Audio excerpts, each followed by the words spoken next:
Hello everyone. ఈరోజు అందమైన కథలోకి వెళ్ళే ముందు ఛానల్ని సబ్స్క్రైబ్ చేయండి. ఇప్పుడు మన కథ నకనకలాడుతున్న కడుపుతో ఆహారం కోసం బయలుదేరిన నక్క. ఇప్పుడు కడుపు నిండా తింటే గాని నా ఒంటికి సరిపడా శక్తి రాదు అనుకుంటూ వేగంగా నడుస్తుంది. అంతలో దానికి ఒక లేత పచ్చిక తింటున్న కుందేలు కనిపించింది. హమ్మయ్య, దీన్ని తినేస్తే కొంతలో కొంతైనా నా ఆకలి తీరుతుంది అనుకుంటూ కుందేలు సమీపానికి వెళ్ళింది నక్క.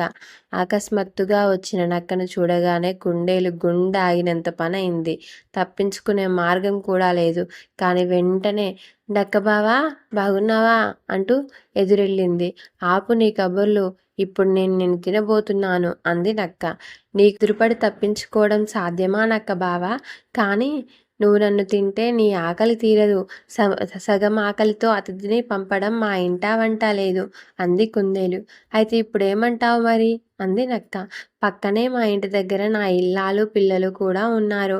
నేను లేకపోతే అది ఒంటరిగా ఉండలేదు. కనుక నువ్వు వస్తే నన్ను దాన్ని కూడా తినేద్దువు. అప్పుడు నీ ఆకలి పూర్తిగా తీరుతుంది. మాకు ఒకరికొకరం లేమనే బాధ కూడా తప్పుతుంది అంది. నీ మాటలు నిజమేనా అంది నక్క. నీ మీద ఒట్టు, పద అంది కుందేలు. కడుపు నిండుతుందనే ఆశతో సరేనంది నక్క.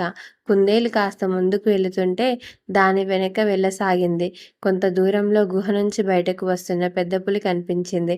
వెంటనే కుందేలు, పులిరాజా, ఈ మూడో నక్కను కూడా తినేస్తే మీకు సోకిన రోగం పూర్తిగా నయమవుతుంది. త్వరగా రండి అంది. ఆ మాటలు నక్క ఉలిక్కి పడింది. గతంలో ఇలాంటి కుందేలే సింహాన్ని బావిలో పడి చచ్చేలా చేసింది.